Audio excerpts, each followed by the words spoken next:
दोस्तों, आप सभी को मेरे YouTube चैनल में स्वागत है। यहाँ पर चर्चा की है और बिंदुसार के उत्तराधिकारी अशोक पर भी उस टॉपिक पे हम लोग चर्चा कर चुके हैं। आज हम लोग अशोक के अभिलेख पर चर्चा करने जा रहे हैं। इससे पहले कि जो भी न्यू व्यूअर्स मेरे YouTube चैनल को देख रहे हैं वो सब्सक्राइब करें, लाइक करें, शेयर करें और ज़्यादा से ज़्यादा कमेंट करें। दोस्तों, हम लोग जो अभी चर्चा करने जा रहे हैं सिर्फ और सिर्फ ओनली टीटी एग्ज़ाम के लिए, प्रारंभिक परीक्षा में, यूपीएससी में, बीपीएससी में, जेपीएससी में या फिर एसएससी हो, किसी भी एग्ज़ाम में जो क्वेश्चन पूछा जाता है उस चीज़ पे हम लोग चर्चा करने जा रहे हैं। चलिए आगे हम लोग देखते हैं और अंत तक आप वीडियो में बने रहें ताकि आपको समझ में आए कि कौन सा क्वेश्चन किस जगह से उठाया जाता है। चलिए देखते हैं आगे। अशोक साम्राज्य। भूपुर अभिलेख में अशोक ने स्वयं को मगध का राजा बताया है। पुराणों में अशोक को अशोकवर्धन कहा गया है। जैसे क्वेश्चन पूछा जाता है कि पुराण में अशोक को किस नाम से पुकारा गया है, तो अशोक को अशोकवर्धन के नाम से पुकारा गया है। देवा नाम प्रियदर्शी अशोक का ही नाम था। देवानाम्पी और प्रियदर्शी अशोक का ही नाम था। अशोक ने अपने राज्य अभिषेक के 8 वर्ष बाद लगभग 261 ईसा पूर्व में कलिंग पर आक्रमण किया और कलिंग की राजधानी तोसली पर अधिकार कर लिया। अब जैसे क्वेश्चन उठाया जाता है इससे कि अशोक ने अपने राज्य अभिषेक के कितने वर्ष के बाद कलिंग पर आक्रमण किया, तो बस राज्य अभिषेक के 8 वर्ष बाद लगभग 261 ईसा पूर्व में। इसका 13वां शिलालेख से प्रमाण मिलता है।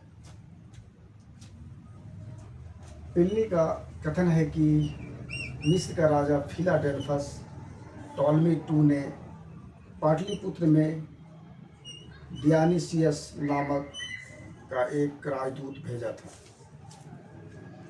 दिल्ली का कथन है कि मिस्र का राजा फिलाडेल्फस टॉलमी II ने पाटलिपुत्र में डियानिसियस नाम का एक राजदूत सिकंदर के दरबार में भेजा था।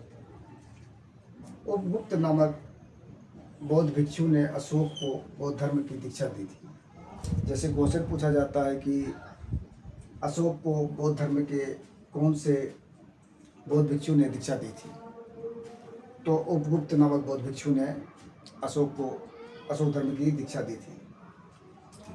अशोक पहले ब्राह्मण धर्म का अनुयायी था। कभी कभी ये भी पूछा जाता है क्वेश्चन कि अशोक पहले किस धर्म को मानते थे, किस धर्म के अनुयायी थे, तो अशोक पहले ब्राह्मण धर्म के अनुयायी थे।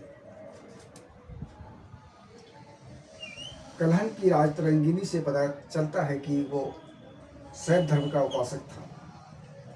और अब कलहन की लिखी हुई राजतरंगिनी पुस्तक जो है उसमें ये पता चलता है कि अशोक जो है शैव धर्म का उपासक था। निग्रोध के प्रवचन सुनकर उसने बौद्ध धर्म को अपना लिया था। उसने क्या किया? निग्रोध के वचन को सुनकर बौद्ध धर्म को अपनाया। अशोक के प्रमुख शिलालेखों का स्थान एवं संबंधित राज्य। अशोक का जो शिलालेख है वो शिलालेख का स्थान और संबंधित राज्य। पहला शिलालेख शहबाजगढ़ी, पेशावर, पाकिस्तान। दूसरा मनसेहरा, हजारा, पाकिस्तान। तीसरा कलासी, उत्तराखंड। चौथा गिरनार, गुजरात। पाँचवा धोला व जोगर, ओडिशा। छठा एरुगुडी राजूल, मंडगिरी, आंध्र प्रदेश। सातवां सोपारा, महाराष्ट्र। आठवां रूपनाथ एवं गुजरात, मध्य प्रदेश। सासाराम, बिहार। भुब्र, बैराट, राजस्थान। मास्की, गोवीमठ, ब्रागरी, सिद्धपुर, इत्यादि कर्नाटक, अहरोरा उत्तर प्रदेश। अब दोस्त ये तो शिलालेखों का स्थान एवं उससे संबंधित राज्य के विषय में हम लोगों ने जाना। अब हम लोग अशोक के प्रमुख शिलालेख एवं उनमें वर्णित विषय के विषय पर चर्चा करते जा रहे हैं। शिलालेख एवं विषय। पहला शिलालेख में चर्चा है, इसमें पशु बलि की निंदा की गई। मतलब पहला शिलालेख में पशु बलि की निंदा किया गया है। दूसरा शिलालेख में इसमें मनुष्य एवं पशु दोनों की चिकित्सा व्यवस्था का उल्लेख है। तीसरा शिलालेख में इसमें राजकीय अधिकारियों को ये आदेश दिया गया है कि हर 5 वर्ष पर दौरे पर जाए और धार्मिक नियमों का उल्लेख करें। चौथा में है, इसमें भेरी घोष की जगह धर्म घोष की घोषणा की गई है विषय। पांचवा, इसमें धर्म महामात्रों की नियुक्ति की जानकारी मिलती है। छठा में आत्मनियंत्रण की शिक्षा दी गई, शिक्षा की आदेश का उल्लेख किया गया है। सातवां एवं आठवां में अशोक तीर्थ यात्राओं का उल्लेख।